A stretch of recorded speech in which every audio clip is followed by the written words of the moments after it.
مگر سر ایک بڑا اہم مسئلہ ہے جو میں نے ابھی ابتدائی میں بھی بتایا، پکڑ دھکڑ مقدمات کا اندراج، رہائی کے بعد دوبارہ گرفتاریوں کا معاملہ تھما نہیں ہے۔ آج بھی شاہ محمود قریشی کا تیسری بار جسمانی ریمانڈ دیا گیا ہے اور وہ یاسمین راشد کی ریمانڈ میں بھی اضافہ ہو گیا ہے۔ ایمان مزاری رہائی کے فوری بعد ایک بار پھر گرفتار ہو گئیں۔ رہائی کے بعد گرفتاریوں کی ایک طویل فہرست ہے، لیکن یہ ٹون اور ٹینر تھا پچھلی حکومت کا، یہ چلن تھا۔ یہ سلسلہ کب تک تھمے گا؟ آپ لوگ تو ڈے ٹو ڈے کام کرنے کے لیے آئے تھے، لیکن تسلسل پچھلی حکومت کا ہی دکھ رہا ہے۔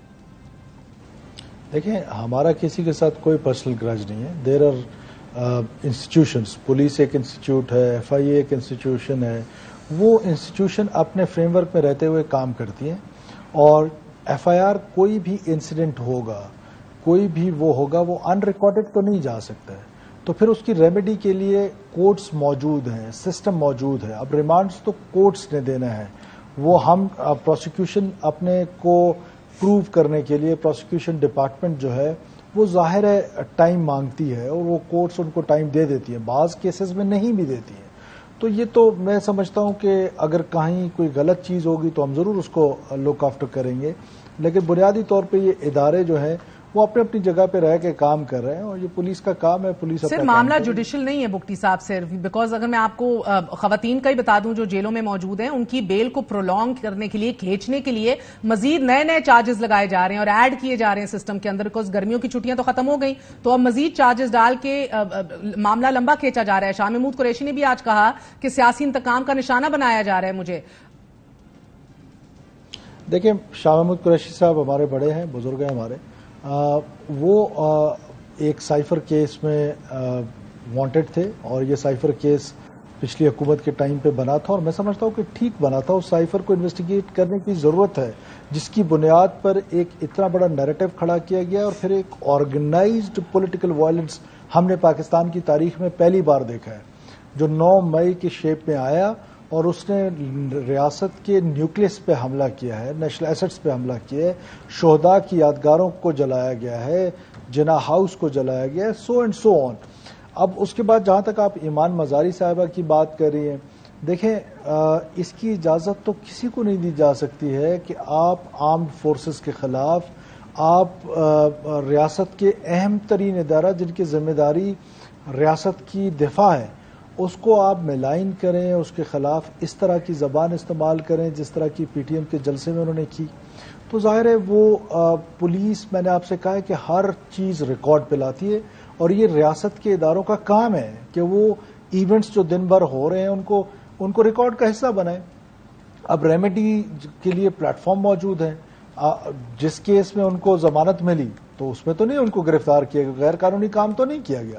اب اگر واقعات زیادہ ہوں گے، دن میں اگر 200 واقعات ہوں گے تو 200 ایف آئی آریں کٹیں گی، اگر وہ بار بار کوئی لا وائلیٹ کرے گا تو بار بار ایف آئی آر کٹے گی، اس میں کوئی انہونی بات نہیں ہے۔ بگٹی صاحب، مگر پرانی ایف آئی آرز کو دیکھا جائے وہ کنٹینیو سمجھ آتی ہے، مگر نئے چارجز، نئی ایف آئی آرز، اس پہ سوال تھا۔ مگر سر 110 دن عمران ریاض خان کی گمشدگی کو بھی ہو گئے ہیں، کیا کہیں گے؟ مجھے اس طرح کی کوئی انفارمیشن نہیں ملی کہ عمران ریاض صاحب کدھر ہیں اور کہاں پر ہیں، ان کے کوئی ویئر اباؤٹس کا بھی مجھے نہیں پتا ہے، اور کس نے ان کو غائب کیا ہے۔ پنجاب حکومت شاید اس پر آئی جی پنجاب نے بہت پہلے کورٹ میں کوئی اسٹیٹمنٹ دی تھی، اور مجھے اس بارے میں علم نہیں۔ آپ انٹیریئر منسٹر ہیں بگٹی صاحب، کیا آپ کے ریڈار کے اوپر ایک گمشدہ صحافی، ایک گمشدہ شہری نہیں ہے؟